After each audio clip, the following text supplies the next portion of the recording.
আসসালামু আলাইকুম ওয়া রাহমাতুল্লাহি ওয়া বারাকাতুহু নাহমাদুহু ওয়া নুসাল্লি আলা রাসূলিহিল কারীম আম্মা বা'দ ফাআউযু বিল্লাহি মিনাশ শাইতানির রাজীম বিসমিল্লাহির রহমানির রহিম। সম্মানিত আইয়ন টিভির শ্রোতা ও দর্শক মণ্ডলী, আপনারা যে যেখান থেকে আমাদের অনুষ্ঠান দেখছেন, আপনাদের সবাইকে স্টুডিও থেকে আমি মোহাম্মদ আব্দুল কুদ্দুস অভিনন্দন জানাচ্ছি, মুবারকবাদ জানাচ্ছি এবং আপনাদের প্রিয় অনুষ্ঠান আলোর পথে দেখার জন্য, সাথে থাকার জন্য, অংশগ্রহণ করার জন্য সাদর আমন্ত্রণ জানাচ্ছি। সম্মানিত শ্রোতা ও দর্শক মণ্ডলী, আশা করি আপনারা সবাই ভালো আছেন। আলহামদুলিল্লাহ, আমরাও ভালো আছি। আমরা আশা করছি আপনারা সবাই সুন্দরভাবে পবিত্র ঈদুল আজহা পালন করেছেন এবং ঈদ পরবর্তীতে আজকে আমাদের অনুষ্ঠান, আশা করব প্রত্যেক দিন যেভাবে আমাদের অনুষ্ঠানে আপনারা অংশগ্রহণ করে থাকেন, আজকেও সেভাবে অংশগ্রহণ করবেন। স্ক্রিনের মধ্যে যে নম্বরটি দেখতে পাবেন, সেই নম্বরে টেলিফোন করে সরাসরি আমাদের সাথে কথা বলতে পারবেন, আপনাদের প্রশ্ন রাখতে পারবেন, আপনাদের মতামত দিতে পারবেন। সম্মানিত শ্রোতা ও দর্শক মণ্ডলী, আপনারা সবাই জানেন আমাদের এই অনুষ্ঠানে প্রত্যেক দিন আমাদের সম্মানিত অতিথি এক একটি বিষয় নিয়ে আলোচনা করে থাকেন। আজকে যে বিষয় সম্পর্কে আলোচনা করবেন সে বিষয়টি হচ্ছে নফল ইবাদতের গুরুত্ব। এই বিষয়ের উপর গুরুত্বপূর্ণ আলোচনা করবেন, আপনাদের বিভিন্ন প্রশ্নের উত্তর দিবেন।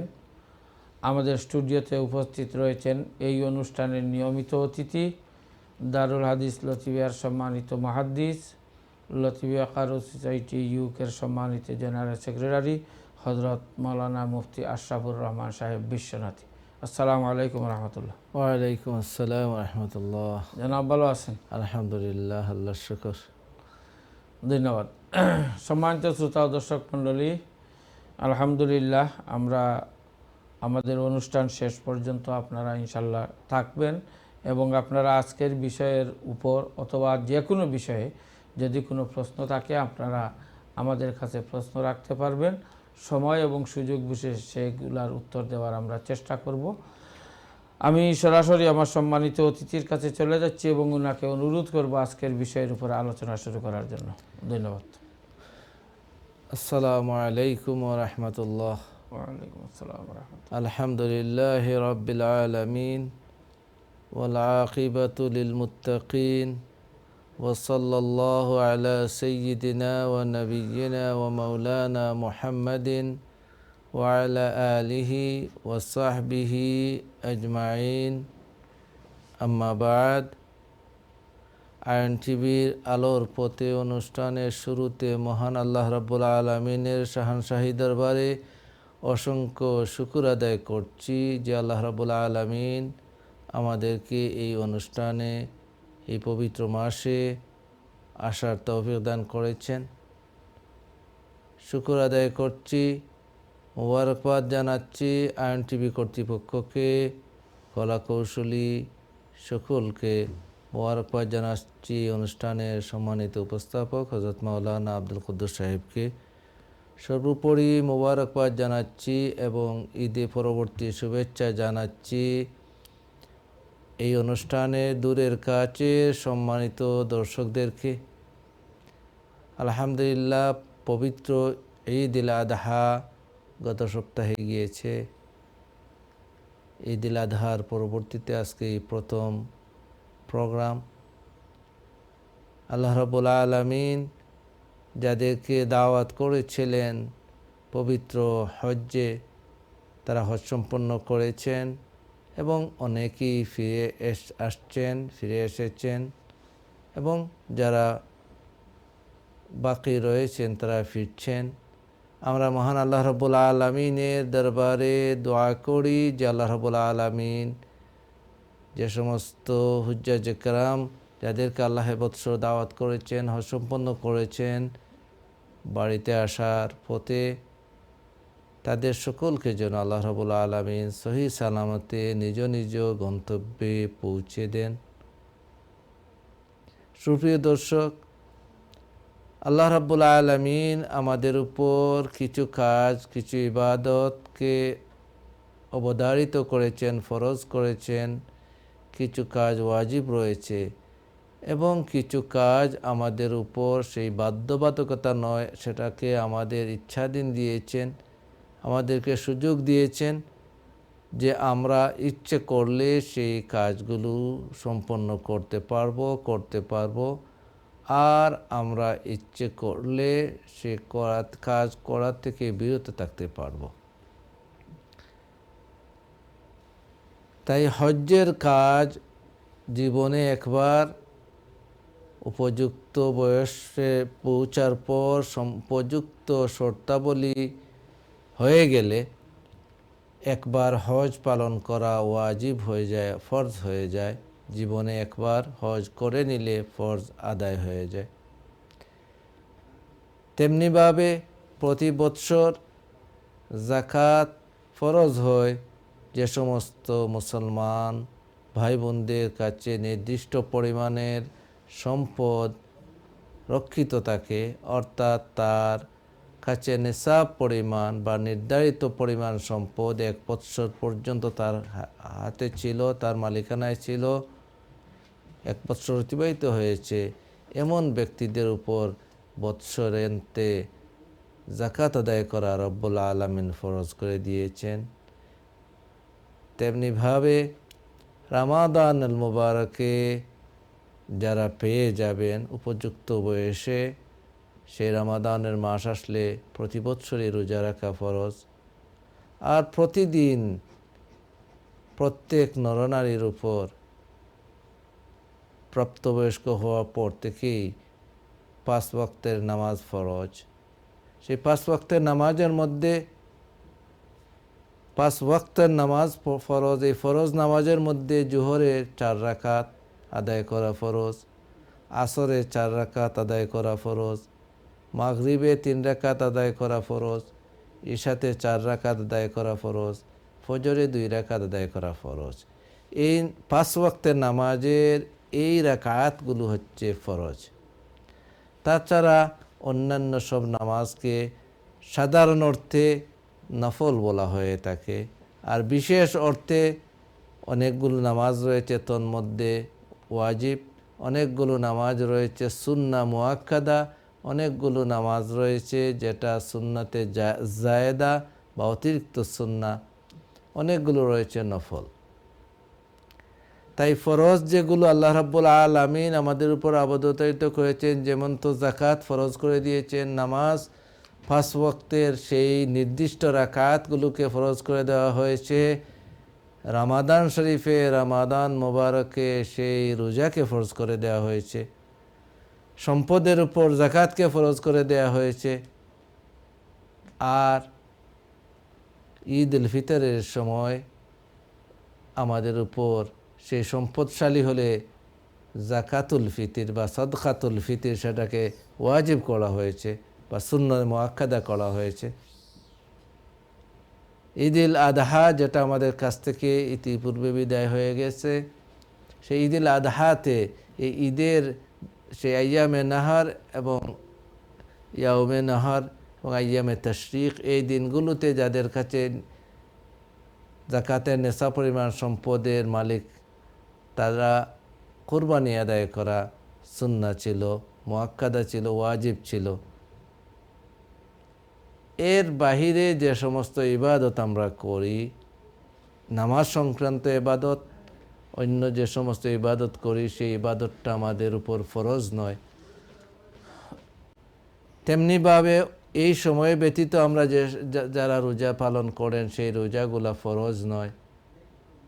এই যাকাতের বাহিরে যে সমস্ত দান খয়রাত করা হয়ে থাকে, চ্যারিটি দেওয়া হয়ে থাকে, সেগুলো ফরজ নয়। তেমনিভাবে যারা মানুষদেরকে খাওয়ানোর জন্য বা অন্য উপায়ে সেই আল্লাহর খুশি অর্জনের জন্য যে কোরবানি দিলেন, সেটাও আমাদের উপর ফরজ নয়। তাই আমাদের ফরজ, সেটা আমাদের আল্লাহ রাব্বুল আলামিনের কাছে সবচেয়ে প্রিয় ইবাদত হচ্ছে ফরজ ইবাদত। আল্লাহ রাব্বুল আলামিনের কাছে প্রিয় ইবাদত হচ্ছে ফরজ ইবাদত। আর ফরজ ইবাদতের পাশাপাশি নফল ইবাদত করার মাধ্যমে বান্দা আল্লাহর কাছে প্রিয় হয়ে যায়। আল্লাহর কাছে প্রিয় ইবাদত হচ্ছে যে ইবাদতগুলো আল্লাহ রাব্বুল আলামিন বান্দার উপর ফরজ করে দিয়েছেন সেই ইবাদত। আর বান্দা আল্লাহর কাছে প্রিয় হওয়ার মাধ্যম হচ্ছে সে আল্লাহর কাছে প্রিয় ইবাদত আদায় করার পর সে যখন নফল ইবাদত করবে, সেই নফল ইবাদতের মাধ্যমে সে আল্লাহ রাব্বুল আলামিনের কাছে প্রিয় হয়ে যাবে, আল্লাহর নৈকট্যে পৌঁছে যাবে। তাই একথার থেকে আমরা বুঝতে পারি যে নফল ইবাদতের গুরুত্ব মুসলিম জীবনে কতটুকু। আল্লাহ রাব্বুল আলামিন আমাদের উপর দয়া করেছেন, ইহসান করেছেন। বিভিন্ন সময়ে বিভিন্ন ইবাদত যখন আমাদের উপর আদায় করাটা ফরজ থাকে, আমরা বিভিন্ন সময়ের সাথে মিল রেখে আল্লাহ রাব্বুল আলামিন আমাদেরকে সহজতা দান করেছেন। উদাহরণত নামাজ 5 ওয়াক্তে আদায় করা আমাদের উপর ফরজ, কিন্তু একজন মানুষ যখন সফরের অবস্থায় থাকবেন, যে 4 রাকাত নামাজ আদায় করা তার জন্য ফরজ ছিল, তার জন্য আল্লাহ রাব্বুল আলামিন সহজ করে দিয়েছেন। সেই জন্য 4 রাকাতের থেকে কমিয়ে 2 রাকাত ফরজ আদায় করেন। একজন মানুষ অসুস্থ হয়ে পড়েছেন, অসুস্থতার কারণে তিনি নামাজের সাথে এক্সট্রা নামাজ পড়তে পারতেছেন না, শুধুমাত্র ফরজ আদায় করছেন। আল্লাহ রাব্বুল আলামিন দয়াপরবশ হয়ে সেই ব্যক্তি যে সুস্থ অবস্থায় যে ইবাদত করেছেন, ফরজের সাথে যে ইবাদত করেছেন, অসুস্থতার কারণে শুধুমাত্র ফরজ আদায় করা সত্ত্বেও রব্বুল আলামিন দয়াপরবশ হয়ে তাকে সুস্থ অবস্থায় যে সমস্ত ইবাদত করেছেন নামাজের সাথে, ওই ইবাদতের সওয়াব দান করে দিন। তেমনিভাবে রোজা যখন সফরের অবস্থায় থাকা হয়, কষ্ট হলে আমাদেরকে অনুমতি দেওয়া হয়েছে আমরা যেন রোজা ভাঙিয়ে দিতে পারি। তারপর এমন অবস্থা হয় যদি কারো যে অসুস্থতার কারণে রোজা রাখা সম্ভব হয় না, সহজ করে দিয়েছেন রব্বুল আলামিন ফিদিয়া দেওয়ার মাধ্যমে সেই ব্যক্তি আল্লাহ রাব্বুল আলামিনের সেই প্রিয় ইবাদত, ফরজ ইবাদতকে সে সম্পন্ন করতে পারে, সে দায়িত্ব থেকে মুক্তি নিতে পারে। তেমনিভাবে হজকে ফরজ করে দিয়েছেন, এবং সেই হজ ফরজ হওয়ার পরে যদি একজন মানুষ সেই হজ আদায় করতে অক্ষম হয়ে যান, শারীরিকভাবে অক্ষমতা এসে যায়, এবং সেই অক্ষমতা তার জীবন থেকে আর মৃত্যুর আগ পর্যন্ত না যাওয়ার সেটা নিশ্চিত হয়ে যায় যে তার সক্ষমতা আর ফিরে আসবে না, অক্ষমতা যাবে না, এমত অবস্থায় তার জন্য সুযোগ দিয়েছেন সে তার জীবদ্যাবস্থায় নিজের হজকে অন্যের মাধ্যমে সম্পন্ন করে দায়িত্বমুক্তি হতে পারবেন। অথবা সেই ব্যক্তি ওসিয়ত করে যেতে পারবেন এবং তার সম্পদ দিয়ে সেই হজকে তার পক্ষ থেকে আদায় করা হবে এবং তিনি দায়িত্বমুক্ত হয়ে যাবেন আল্লাহর পক্ষ থেকে। এই আল্লাহ রাব্বুল আলামিন ফরজ ইবাদতকে আমাদের উপর দিয়েছেন, অবধারিত করেছেন, এবং আল্লাহ রাব্বুল আলামিন এই ফরজ ইবাদতগুলোকে সব ইবাদতের উপর বেশি মহব্বত করেন, ভালোবাসেন, আল্লাহর কাছে প্রিয়। আর বান্দা যখন এই আল্লাহর প্রিয় ইবাদত করে, ওইগুলো সম্পন্ন করার পর এক্সট্রা যেগুলো তার জন্য আল্লাহ রাব্বুল আলামিন অবধারিত করেননি, তার জন্য ওয়াজিব করেননি, ফরজ করেননি, তাকে দায়িত্বশীল বানিয়ে দেননি, এমন এবাদত, এক্সট্রা নামাজ, এক্সট্রা রোজা, এক্সট্রা সাদাকা, সেইগুলো এবাদত করার মাধ্যমে সেই ব্যক্তি আল্লাহ রাব্বুল আলামিনের অতি নিকটে পৌঁছে যায়, অর্থাৎ আল্লাহর খুবই প্রিয় বান্দা হয়ে যায়। আল্লাহর বান্দা যখন আল্লাহর প্রিয় ইবাদত করে আর সেই ইবাদতের সাথে সাথে আরও এক্সট্রা ইবাদত করে, তখন সেই বান্দা আল্লাহর প্রিয় হয়ে যায়। কতটুকু প্রিয় হয়ে যায়? বুখারী শরীফের হাদিস, রাসূল পাক সাল্লাল্লাহু আলাইহি সাল্লাম আমাদেরকে সেই ব্যাপারে দিক নির্দেশনা দান করেছেন। সাইয়েদনা হযরতে আবু হুরায়রা রাদিয়াল্লাহু তাআলা আনহু হাদিস বর্ণনা করেছেন। আবু হুরায়রা রাদিয়াল্লাহু তাআলা আনহু তিনি বর্ণনা করছেন, রাসূলুল্লাহ সাল্লাল্লাহু আলাইহি ওয়াসাল্লাম ইরশাদ করেছেন যে আল্লাহ সুবহানাহু ওয়া তাআলা ইরশাদ করেছেন, মান আদা লি ওয়ালিয়ান ফাকাদ আযানতুহু বিল হারব।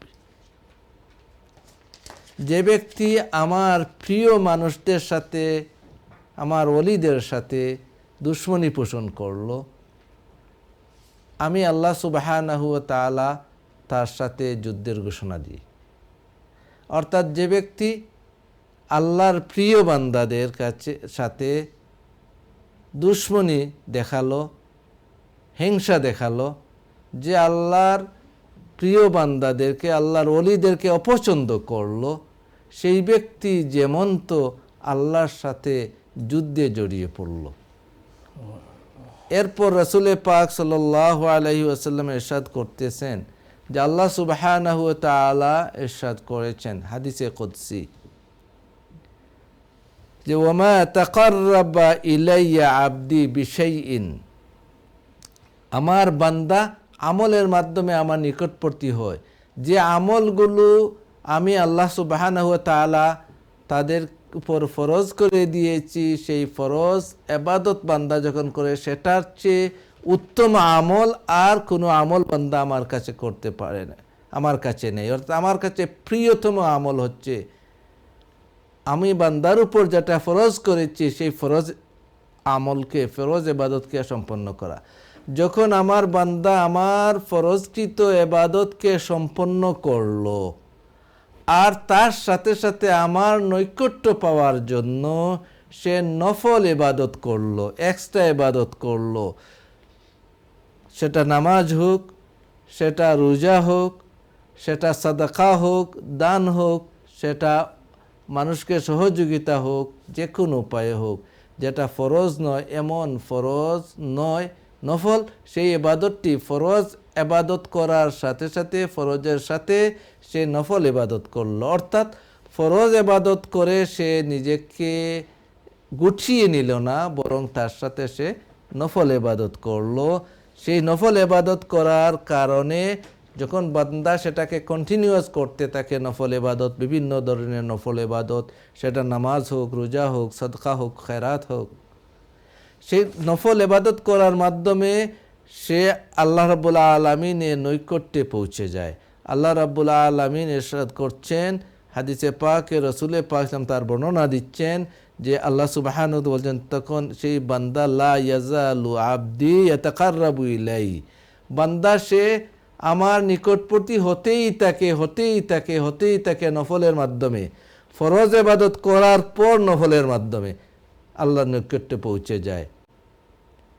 তারপর সে এতটুকুই পৌঁছে যায় যা তার কুরবতের একটা বর্ণনা দেওয়া হচ্ছে, সেটা লিটারেলি বা শাব্দিক অর্থে বোঝানোর জন্য নয়, যে বান্দা এতই আল্লাহর নিকটে পৌঁছে যে আল্লাহ রাব্বুল আলামিন ইরশাদ করেছেন হাত্তা উহিব্বাহু, আমি আমার বান্দাকে আমি ভালোবাসি, আমার বান্দাকে আমি মুহব্বত করি, আমার বান্দাকে আমি পছন্দ করে নিই, আমি আমার বান্দাকে আমার নৈকট্য দান করি।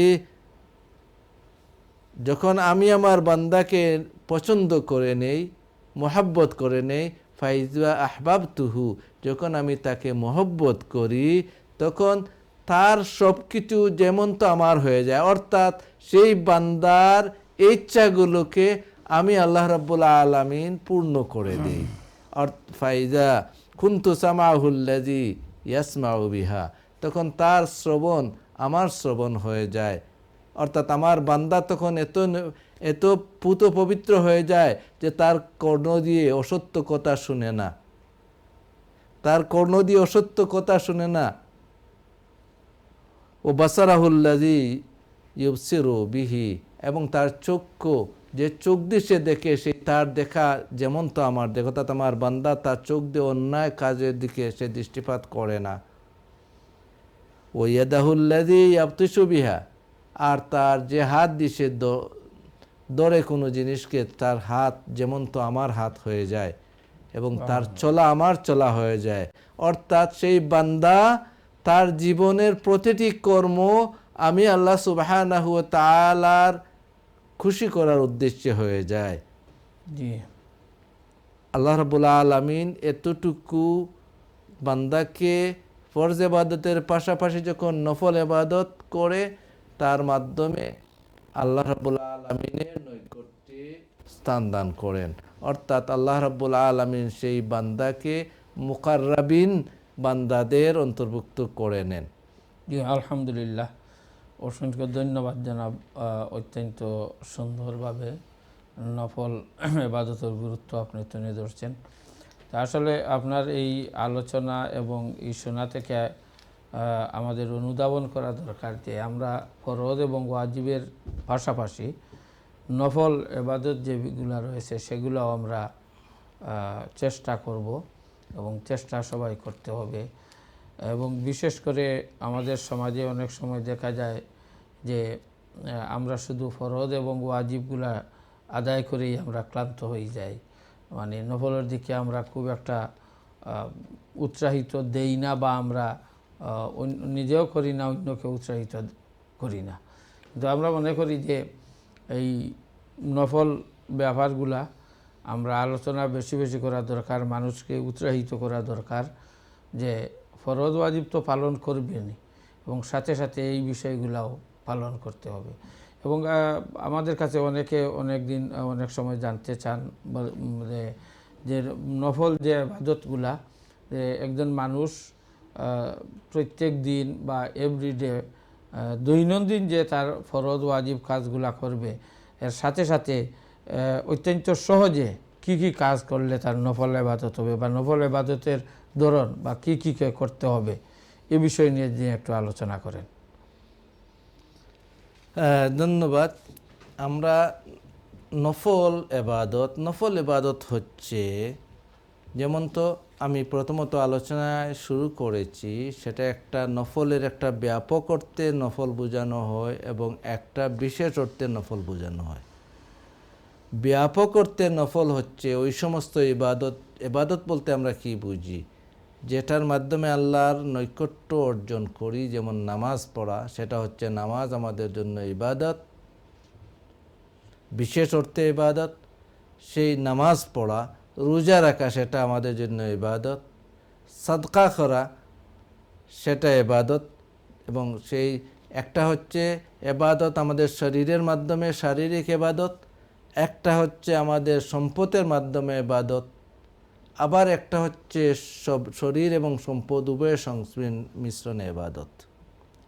তাই এই ইবাদতের মধ্যে নামাজ, যেহেতু ফরজ নামাজ আছে, তাই এক্সট্রা নামাজ, এই ফরজ জোহরের 4 রাকাত, জুমার নামাজ 2 রাকাত, ফজরের নামাজ 2 রাকাত, জোহরের নামাজ 4 রাকাত, আসরের নামাজ 4 রাকাত, ঈশার নামাজ 4 রাকাত। ওই যে নামাজের ইবাদতে আমরা যখন যাব, নামাজ যখন আমরা পড়ব, ওইগুলো ব্যতীত যেগুলো সাধারণ অর্থে সেগুলোকে নফল বলা হয়, সেগুলো এক্সট্রা।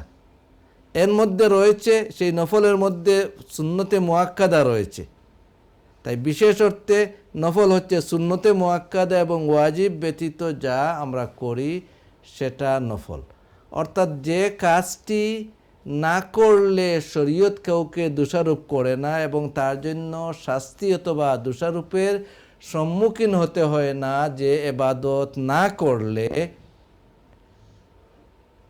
আর করলে তার জন্য বিশেষ সওয়াব রয়েছে আল্লাহর পক্ষ থেকে, এই ইবাদতকে নফল ইবাদত বলা হয়। আর সুন্নাহ হচ্ছে যে মুআক্কাদা, সেটা হচ্ছে যে ইবাদতটি না করলে দোষারোপ আল্লাহর পক্ষ থেকে অথবা শারে আলাইহিস সালাতু ওয়াসসালাম, রাসূল সাল্লাল্লাহু আলাইহি ওয়াসাল্লামের পক্ষ থেকে, তা ইসলামী শরীয়তে যার সম্পর্কে সমালোচনা করা হয়েছে এবং তাকে দোষী অথবা তাকে অমুখাপেক্ষী, এই সমস্ত দোষীর সাব্যস্ত করা হয়ে থাকে, সেই ইবাদতগুলো হচ্ছে সুন্নাহ মুআক্কাদা অথবা ওয়াজিব। আর ফরজ ইবাদত হচ্ছে বা ওয়াজিব, যে সমস্ত ইবাদত যদি বান্দা না করে তাহলে যার জন্য কঠিন শাস্তি ঘোষণা রয়েছে আল্লাহর পক্ষ থেকে, রাসূল সাল্লাল্লাহু আলাইহি ওয়াসাল্লামের পক্ষ থেকে। তাই ফরজ ওয়াজিব হচ্ছে কেউ যদি না করেন শাস্তির সম্মুখীন হবেন, সুন্নতে মুআক্কাদা না করেন তাহলে তার জন্য কঠিন শাস্তির দুঃসংবাদ রয়েছে। আর নফল সেটা যদি কেউ না করে তাহলে তার জন্য কোনো শাস্তির দুঃসংবাদ নেই অথবা শাস্তির কোনো ওয়ার্নিং নেই, সতর্কতা নেই। বাট সেই আমলটি করলে সে অসংখ্য সওয়াব লাভ করবেন, সেই ঘোষণা রয়েছে। জি আর ইনশাআল্লাহ আল্লাহ সুবহানাহু ওয়া তাআলার সেই বাণী যেটা হাদিসে কুদসি হিসেবে আমরা আলোচনা করেছি বুখারী শরীফ থেকে, যে এটা আমরা আলোচনা করব। আমাদের সময় হয়ে গেছে একটি ব্রেকের, আমরা ব্রেক থেকে আসার পর বাকি আলোচনা করব। সম্মানিত শ্রোতা ও দর্শক মণ্ডলী, আলহামদুলিল্লাহ আমরা অত্যন্ত সুন্দর এবং সারগর্ভ আলোচনা শুনছি নফল ইবাদতের ব্যাপারে। আমরা ছোট্ট একটি ব্রেকে চলে যাচ্ছি, ব্রেক থেকে আসার পর বাকি আলোচনা করব। সেই পর্যন্ত আপনারা আমাদের সাথেই থাকুন। আসসালামু আলাইকুম।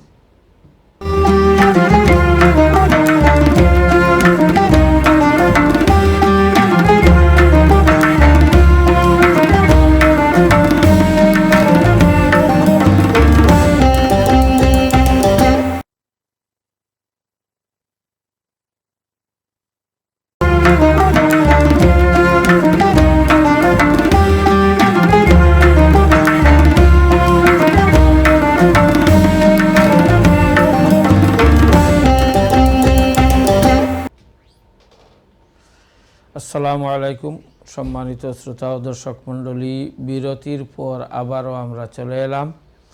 এই সময়ে যারা আমাদের অনুষ্ঠানে অংশগ্রহণ করেছেন আপনাদেরকেও আমরা স্বাগত জানাচ্ছি। যারা নতুনভাবে অংশগ্রহণ করেছেন আপনাদের জানার জন্য বলছি, আমরা নফল ইবাদতের ফজিলত সম্পর্কে আলোচনা করছি। আমাদের সম্মানিত অতিথি কোরআন এবং হাদিসের আলোকে অত্যন্ত সুন্দরভাবে নফল ইবাদতের যে গুরুত্ব এবং কি কি কাজ নফল ইবাদত সেগুলো উনি আলোচনা করছেন। ফরজ, ওয়াজিব, নফল, সুন্নতে মুআক্কাদা, সুন্নতে গয়র মুআক্কাদার মধ্যে কি পার্থক্য সেগুলা উনি আলোচনার মধ্যে তুলে ধরেছেন।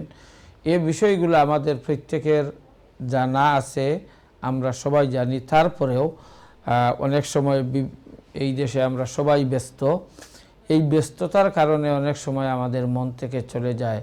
আমরা অনেক সময় অনেকে বিভিন্ন ধরনের ইবাদত করার চেষ্টা করি, শত ব্যস্ততা থাকা সত্ত্বেও ফরজ, ওয়াজিব, সুন্নতে মুআক্কাদার পাশাপাশি নফল ইবাদতেরও আমরা অনেক সময় চেষ্টা করি। এবং জনাব মুফতি সাহেব উল্লেখ করেছেন যে ফরজ যদি আমরা কেউ ছেড়ে দেই, ফরজ যদি আমরা আদায় না করি তাহলে আমাদের চরম গুনাহ হবে। ঠিক ওয়াজিবের ব্যাপারে উনি বলেছেন এবং সুন্নতে মুআক্কাদার ব্যাপারেও বলেছেন। তিনি নফলের বেলায় বলেছেন যে যদি কোনো মানুষ নফল ইবাদত করেন তার সওয়াব হবে, যদি কোনো কারণে অথবা উনি না করেন, নফল ইবাদত করেন না, তাহলে তার কোনো গুনাহ হবে না। তবে অন্যকে আপনি নিরুৎসাহী করতে পারবেন না, অন্যকে আপনি বাধা দিতে পারবেন না। অর্থাৎ আপনার যদি ইচ্ছা হয় আপনি করবেন, না হয় আপনি ছেড়ে দিবেন। অন্যকে কিন্তু নিয়ম হচ্ছে একজন আরেকজনকে উৎসাহিত করা, উৎসাহিত দেওয়া। তাই আমাদের দৈনন্দিন যে বিষয়গুলো রয়েছে সেই বিষয়গুলোর সাথে আমরা যতটুকু সম্ভব আমরা নফল ইবাদত করব। এবং নফল ইবাদত অনেক সময় দেখা যায় এই নফল ইবাদত করার ফলে মানুষের নফল ইবাদত করলেন এই একটু একটু সওয়াব হয়ে অনেক বেশি সওয়াবের অধিকারী হয়ে যান। তাই আমরা চেষ্টা করব আমাদের জীবন পরিচালনা করতে গিয়ে আমরা দৈনন্দিন অথবা যে কোনো সময় আমরা যতটুকু সম্ভব আমরা নফল ইবাদতে আত্মনিয়োগ করব, নফল ইবাদত করব। এই নফল ইবাদতের বিভিন্ন ধরনের ইবাদত রয়েছে, নামাজ, কোরআন শরীফ তেলাওয়াত, সেগুলো মুফতি সাহেব ইনশাআল্লাহ উল্লেখ করবেন। জনাব অত্যন্ত সুন্দরভাবে বিষয়গুলো আপনি উত্থাপন করেছেন। আমি এগুলো একটু আপনি যদি আলোচনা করেন, একজন মানুষ দৈনিক বা প্রত্যেক দিন যেগুলা আমল করেন উনার ফরজ ওয়াজিব, এর সাথে সাথে খুব সহজভাবে কি কি করলে উনার নফল ইবাদত করে, যে হেঁটে হেঁটে যদি তাসবিহ পড়েন, সময় পান বসে কোরআন শরীফ, এই বিষয়গুলো যদি নিয়ে একটু আলোচনা করতেন। ধন্যবাদ। আসলে নফল ইবাদত বা তাতাব্বু এগুলোতে কোনো সীমাবদ্ধতা নেই, এটাকে টাইমের ও বাউন্ডারি নেই, সীমাবদ্ধতা নেই। যেভাবে সেটার আমলের পরিমাণেও সীমাবদ্ধতা নেই, সময়ের দিকে সীমাবদ্ধতা নেই, শুধুমাত্র এতটুকু সীমাবদ্ধতা, যেমন নামাজের ক্ষেত্রে যে সময় ইসলামিক শরীয়তে নামাজকে নিষিদ্ধ করেছে বা মাকরুহ ওয়াক্ত, সেই সময়ে নফল নামাজ পড়া যাবে না। তাছাড়া অন্যান্য ইবাদত এই সময়ে করা যাবে, যেমন তাসবিহ তাহলিল। সেই তাসবিহ পড়ুন, জিকির করুন, তাহলিল করুন, লা ইলাহা ইল্লাল্লাহ পড়ুন, সুবহানাল্লাহ পড়ুন। এগুলো নিষিদ্ধ কখনো নয়। শুধু নামাজের ক্ষেত্রে, যখন নামাজ নফল নামাজ হিসেবে পড়বেন, এক্সট্রা নামাজ পড়বেন, তখন সেটার ক্ষেত্রে শরীয়ত যেই সময় নফল নামাজ পড়াকে অনুমতি দেয়নি, সেই সময় নফল নামাজ পড়বেন না।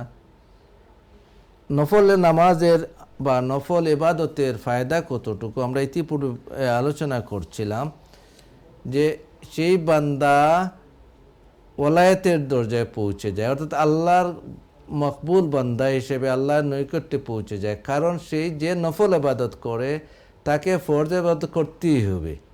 যদি কেউ ফরজকে বাদ দিয়ে নফল করে, তাহলে সে ইসলামিক শরীয়তকেই বুঝে নাই। সে আসলে নফল কি এবং ফরজ কি, কোনটার গুরুত্ব কতটুকু, সেটা তার কোনো বুঝই নেই।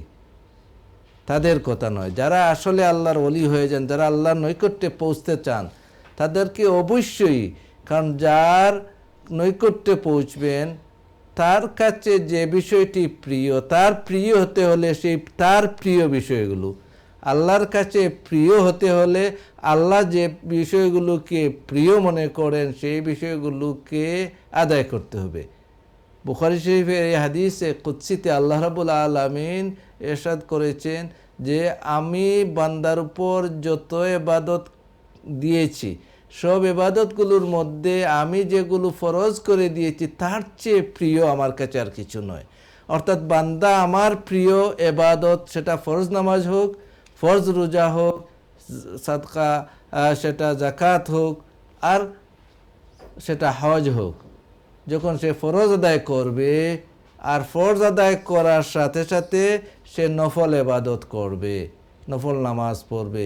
এই জন্য আমাদের সেই রাসূল পাক সাল্লাল্লাহু আলাইহি ওয়াসাল্লাম রাহমাতুল্লিল আলামিন তিনি উম্মতদেরকে কিভাবে আল্লাহর নৈকট্যে তারা পৌঁছে যেতে পারেন তার পথ দেখিয়েছেন। এজন্য আমাদেরকে 12 রাকাত এক্সট্রা নামাজ দিয়েছেন, যেগুলোকে সুন্নতে মুআক্কাদা বলা হয়, যেগুলোকে এভরিডে সুন্নতে মুআক্কাদা আমরা পড়ি। সেটা ফরজ নয়, তাই এক অর্থে সেটা নফল, এক অর্থে সেটা নফল, তাই সেটা নফল বা সুন্নতে মুআক্কাদা। সেই 12 রাকাত নামাজ যে পড়লো, সেই ব্যক্তি সকল গুনাহ মাফ হয়ে যায় এবং সেই ব্যক্তি জান্নাতি মানুষ হিসেবে আল্লাহর কাছে গণ্য হয়ে যায়। প্রতিদিন 12 রাকাত নামাজ। সেই 12 রাকাত কোন 12 রাকাত? সেই 12 রাকাত হচ্ছে ফজরের 2 রাকাত সুন্নত, জোহরে 6 রাকাত, প্রথমে 4 রাকাত, পরে 2 রাকাত 6 রাকাত, মাগরিবে 2 রাকাত 10 রাকাত, এশাতে 2 রাকাত। সেই 12 রাকাত হচ্ছে সুন্নতে মুআক্কাদা। ফজরের সুন্নত 2 রাকাত সুন্নতে মুআক্কাদা, জোহরের প্রথমত ফরজের আগে 4 রাকাত সুন্নতে মুআক্কাদা, জোহরের নামাজ ফরজ নামাজ 4 রাকাতের পর 2 রাকাত সুন্নতে মুআক্কাদা, আসর নামাজের আগে কোনো সুন্নতে মুআক্কাদা নেই, মাগরিব নামাজের পরে 2 রাকাত সুন্নতে মুআক্কাদা, এশার নামাজের পরে 2 রাকাত সুন্নতে মুআক্কাদা। তাছাড়া হাদিস শরীফের মধ্যে এসেছে আসরের আগে 4 রাকাত সুন্নত, যেটাকে সুন্নতে জায়েদা বলা হয়ে থাকে, নফল। তারপর মাগরিবের পরে 6 রাকাত, যেটাকে সালাতুল আউয়াবিন বলা হয়।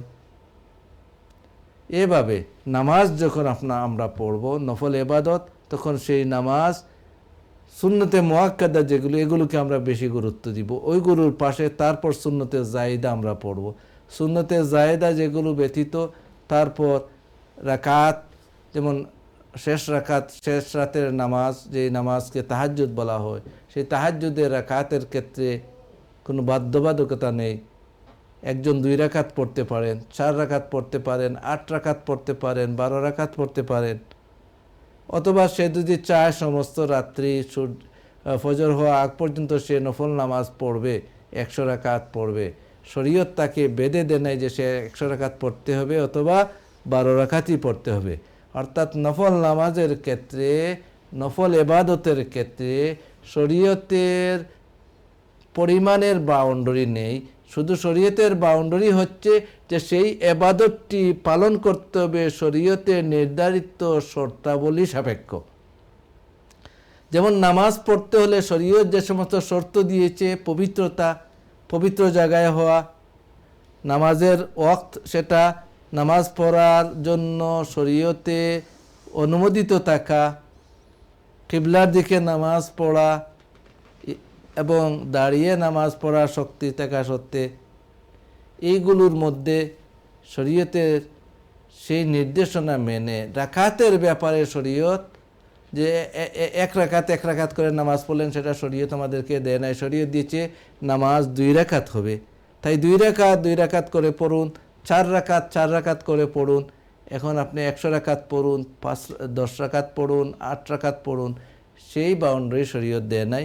সেটার জন্য বলা হয়েছে যে আল মুতানাফিল আমিরুল লিনাফসিহি, মুতানাফিল নফল এবাদতকারী সে নিজের আমির, অর্থাৎ তিনি যদি চান বেশি পড়তে পারবেন, তিনি যদি চান কম পড়তে পারবেন, কিন্তু সেটা এবাদতটা শরীয়ত যেভাবে নির্দেশ দিয়েছে সেই অনুযায়ী আদায় হতে হবে।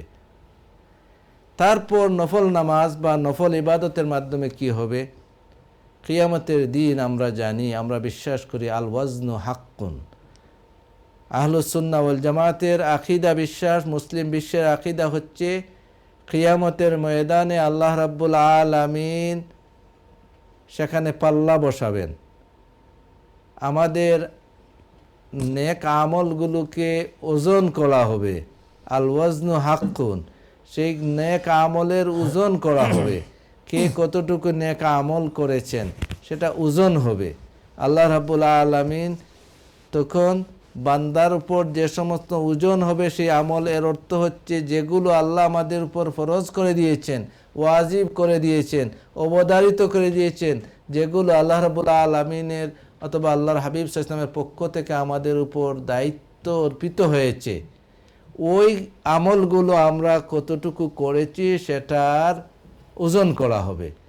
তখন যদি বান্দার সেই ফরজ এবাদতের ওজনে কমই হয়ে যায়, তাহলে সেই বান্দা আটকা পড়ে যাবে, সে শাস্তির সম্মুখীন হয়ে যাবে। তখন আল্লাহ রাব্বুল আলামিন ফেরেশতাদেরকে বলবেন, তোমরা দেখো আমার বান্দার এক্সট্রা অর্থাৎ নফল ইবাদত আছে কি। নামাজের যখন উদাহরণত নামাজের যখন ওজন করা হবে, সেই ওজনে যখন দেখা যাবে তার ফরজ নামাজ পূর্ণ যতটুকু হওয়ার কথা ছিল ততটুকু হয় নাই, তখন সেই বান্দা আটকে যাবে, শাস্তির সম্মুখীন হবে। তখন আল্লাহ রাব্বুল আলামিন অতীব দয়ালু, আল্লাহ রাব্বুল আলামিন ফেরেশতাদেরকে বলবেন, দেখো তো আমার বান্দার কোনো নফল ইবাদত আছে নি, এক্সট্রা কোনো ইবাদত আছে কি। তখন সেই ইবাদত এনে ওই অসম্পূর্ণতাকে পূর্ণতা দান করা হবে। তাই নফল ইবাদত শুধুমাত্র আল্লাহর নৈকট্যে আমাদেরকে পৌঁছাচ্ছে না, বরং আমরা আল্লাহর যে সমস্ত অবধারিত ইবাদতগুলো করছি, ওই ইবাদতগুলোতে যে ত্রুটি বিচ্যুতি করছি, ওই ত্রুটি বিচ্যুতিরও সেটার পূর্ণতা হিসেবে আমাদের সহায়ক হবে সেই নফল ইবাদত। তাই সুন্নতে মুআক্কাদা আমরা আদায় করব নামাজের ক্ষেত্রে। সুন্নতে মুআক্কাদা ব্যতীত দিনের প্রথম প্রহরে নামাজ পড়া, যেমন ইশরাকের নামাজ যেটাকে বলা হয়, সেটা হাদিস শরীফের মধ্যে এসেছে।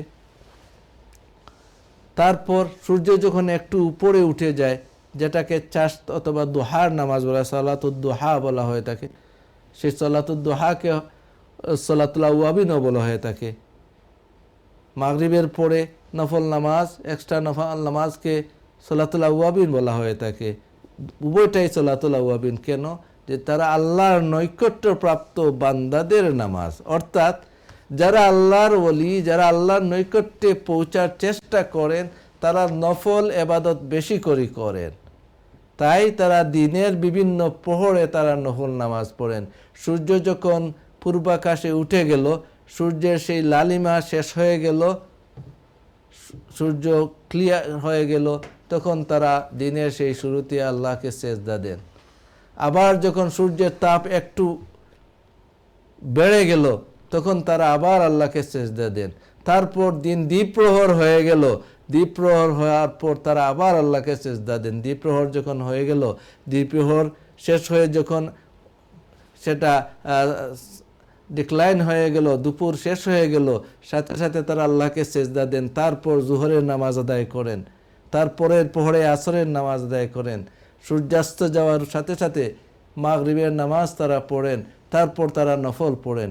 এইভাবে বান্দা তার জীবনের প্রতিটি সময়ের প্রতিটি দাপে, দিনের প্রতিটি দাপে আল্লাহর অবধারিত এবাদতের পাশাপাশি এক্সট্রা এবাদত, যেটা ইসলামী শরীয়ত তাকে পারমিশন দিয়েছে, অনুমতি দিয়েছে, সেই এবাদত সে তার দায়িত্ব না হওয়া সত্ত্বেও সে সওয়াবের আশা নিয়ে সেগুলো আদায় করে।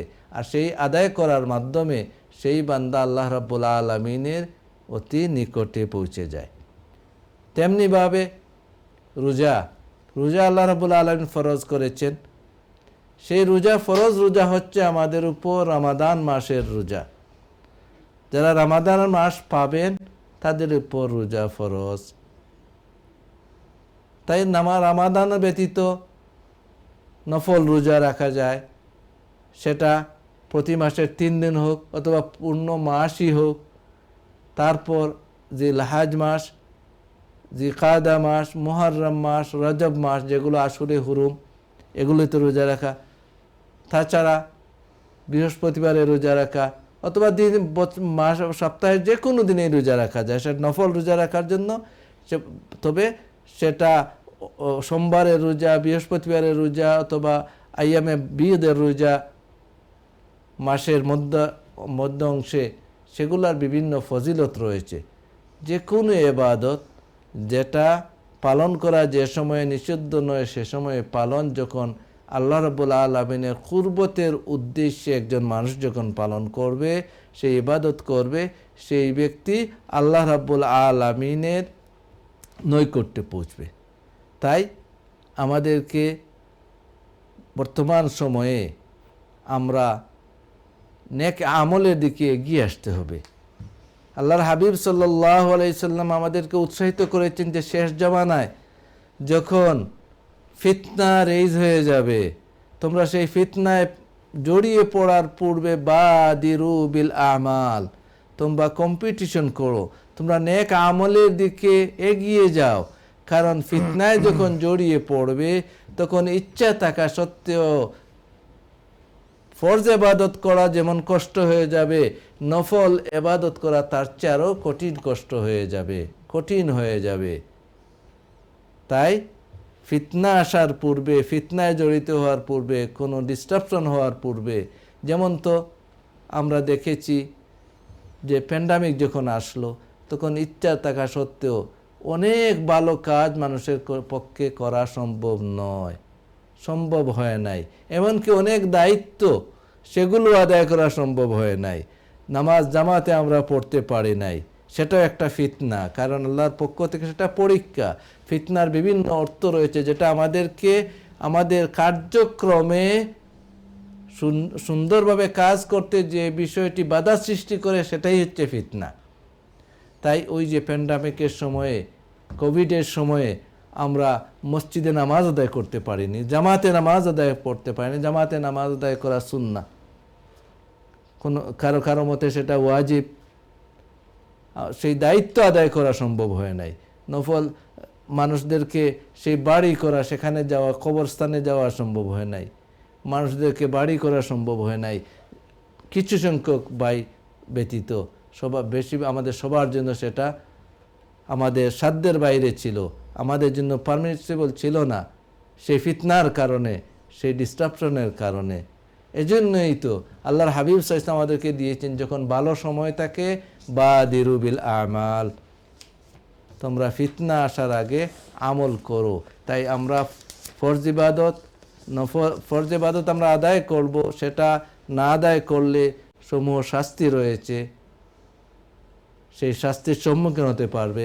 আর সেই ইবাদতে যে সমস্ত ত্রুটি বিচ্যুত হয়ে থাকে তার থেকে আল্লাহর কাছে আমরা ক্ষমা চাইব, দোয়া চাইব। দোয়া ইটসেলফ একটা ইবাদত, দোয়া সেটা ইটসেলফ একটা ইবাদত। আমরা আল্লাহর কাছে দোয়া করব আল্লাহ রাব্বুল আলামিন আমাদের সেই ইবাদতগুলো কবুল করে। আমরা তার পাশাপাশি নফল ইবাদত করব। সেই নফল ইবাদতের ক্ষেত্রে প্রত্যেক ব্যক্তি স্বাধীন। যে চাইবে সে জোহরের পরে 2 রাকাত সুন্নতে মুআক্কাদা পড়ার পর যে চাইবে সে আরো 2 রাকাত পড়তে, সে 2 রাকাত পড়তে পারবে। যে চাইবে সে আরো নফল নামাজ পড়বে, সে পড়তে পারবে। শরীয়ত তাকে নিষেধ করে নাই। তবে এই ক্ষেত্রে যে 4 রাকাতের পর বা সুন্নতে মুআক্কাদা পড়ে 3 রাকাত পড়তেই হবে এমন ধারণা সৃষ্টি হয়, এমন অবস্থার থেকে আমাদেরকে বিরত থাকতে হবে। অন্যথায় মানুষ তার প্রকৃত ইবাদত কোনটি এবং কোনটি কোন স্তরের ইবাদত সেটাতে তার মধ্যে সন্দেহ এসে যাবে। এক্ষেত্রেও সতর্কতা অবলম্বন করতে হয়। জি, অসংখ্য ধন্যবাদ জনাব মুফতি সাহেব, আপনি অত্যন্ত সুন্দরভাবে বিষয়গুলা উত্থাপন করেছেন এবং একটি কথা অত্যন্ত গুরুত্ব সহকারে বলেছেন যে নফল ইবাদতের কোনো নির্দিষ্ট সময় বা নির্দিষ্ট ইবাদতের কোনো সীমাবদ্ধতা নেই। যতটুকু সম্ভব একজন মানুষ তার সামর্থ্য অনুযায়ী সে করতে পারে। কিন্তু নফল ইবাদত করতে গিয়ে যদি দেখা যায় ফরজ আদায় করতে গিয়ে অসুবিধা হয়, সেখানে এত বেশি নফলের প্রয়োজন নেই। অর্থাৎ ফরজ ওয়াজিব যেগুলা রয়েছে সেগুলা সুন্দরভাবে আদায় করার পর, সুন্নতে মুআক্কাদা যেগুলো আদায় করার পর, তখন যদি সম্ভব হয় আপনি নামাজ পড়েন, রোজা রাখেন, অন্যান্য ইবাদত করেন, কোরআন শরীফ তেলাওয়াত করেন, অন্যান্য ভালো কাজ যে কোনো জিনিস করেন, সেটা আপনার হবে। কিন্তু অনেক সময় দেখা যায় অনেক মানুষ যে ফরজের প্রতি বা নফলের এই ওয়াজিবের প্রতি খুব একটি গুরুত্ব দেওয়া হচ্ছে না, তা মোটেই আমরা যেন না করি। ফরজ যেটা অবশ্যই আমরা সবচেয়ে অগ্রাধিকার ভিত্তিতে ফরজগুলো আমরা আদায় করতে হবে, ওয়াজিবগুলো আদায় করতে হবে। এবং এখানে মুফতি সাহেব উল্লেখ করেছেন, যেমন উদাহরণস্বরূপ জোহরের নামাজ আমরা সবাই জানি 12 রাকাত। প্রথম 4 রাকাত হচ্ছে সুন্নতে মুআক্কাদা, আমরা সেগুলা পড়ি। পরে 4 রাকাত হচ্ছে ফরজ, আমরা সেগুলা পড়ি। তারপরে হচ্ছে 2 রাকাত সুন্নতে মুআক্কাদা আমরা পড়ি। তারপরে নফল 2 রাকাত রয়েছে। অনেকে সময় থাকলে পড়েন, অনেকে পড়েন না। যে আপনি বলছেন যে এইগুলা পড়তেই হইবে এমন ধারণা কেউ বা মানে কোনো যে অনেক মানুষ অসুবিধা, অনেক পড়ার সময় নাই, কিন্তু যে পড়তেই হবে এভাবে বলা যাবে না। ইচ্ছা যদি হয় পড়লে সওয়াব হবে, না পড়লে কোনো অসুবিধা নেই।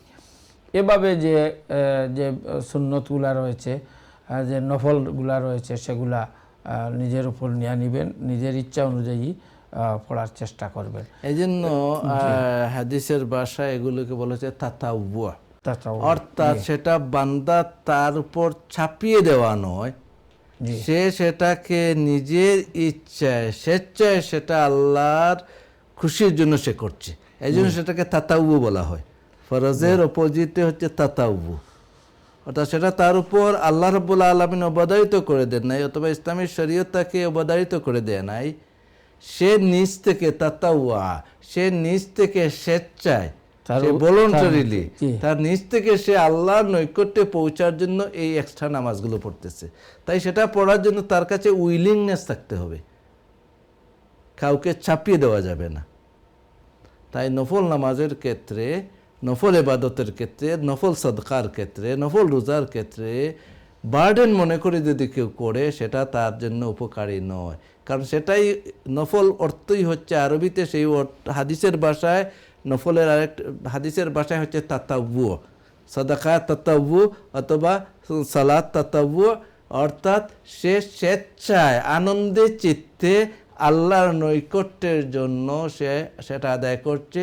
সে কোনো প্রেশারের কারণে করছে না, সে কোনো প্রেশারের কারণে করছে না।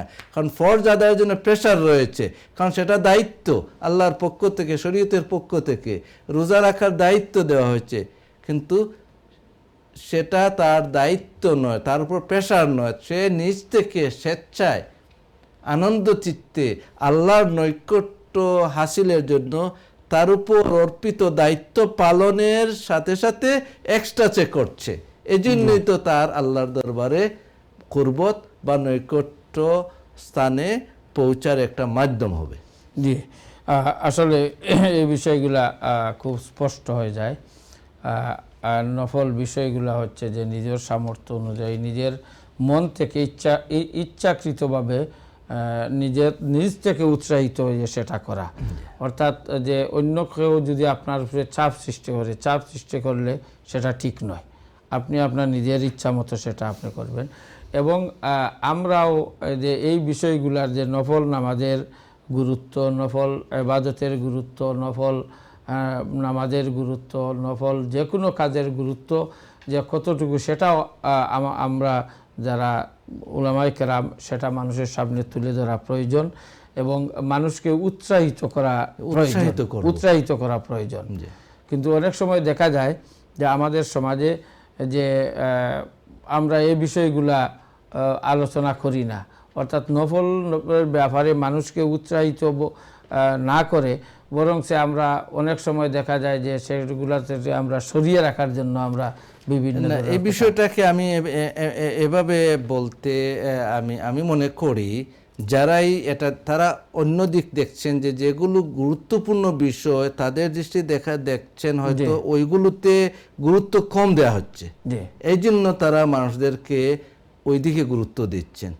এর অর্থ নয় যে তারা মানুষদেরকে নফল থেকে ডিসকারেজ করতেছেন।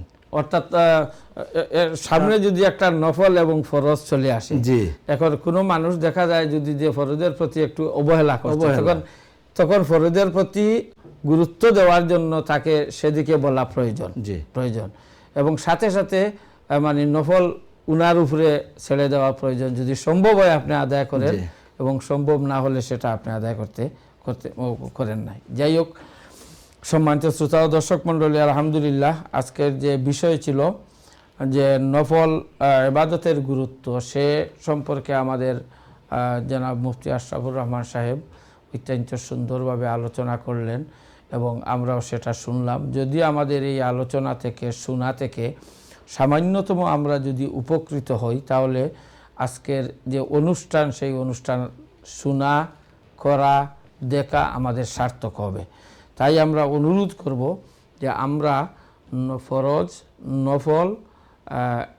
ফরজ, ওয়াজিব এবং সুন্নতে মুআক্কাদার পাশাপাশি আমরা সুন্নতে মুআক্কাদা, নফল, এই বিষয়গুলা মুস্তাহাব, এই বিষয়গুলো আমরা যতটুকু সম্ভব সামর্থ্য অনুযায়ী সেগুলো আমরা পালন করার চেষ্টা করব, অন্যকে আমরা উৎসাহিত দান করব। আল্লাহ পাক রব্বুল আলামিন আমাদের সবাইকে এই সমস্ত ইবাদত করার জন্য যেন তৌফিক দান করেন। সম্মানিত শ্রোতা ও দর্শক মণ্ডলী, আমরা অনুষ্ঠানের শেষ পর্যায়ে চলে এসেছি। আমরা আজকে আর আলোচনা করতে পারবো না। প্রথম থেকে নিয়ে এই পর্যন্ত যারা আমাদের অনুষ্ঠানে অংশগ্রহণ করেছেন আপনাদের সবাইকে, আইয়ন টিভির কলা কৌশলী যারা রয়েছেন সবাইকে এবং বিশেষ করে আমার সম্মানিত অতিথি হযরত মাওলানা মুফতি আশরাফুর রহমান সাহেবকে মুবারকবাদ জানিয়ে আল্লাহ পাক রব্বুল আলামিন আমাদেরকে, আপনাদেরকে সবাইকে ভালো রাখুন, সুস্থ রাখুন, এই কামনা করে এখানেই আজকের অনুষ্ঠান শেষ করছি। আসসালামু আলাইকুম ওয়া রাহমাতুল্লাহি ওয়া বারাকাতুহু।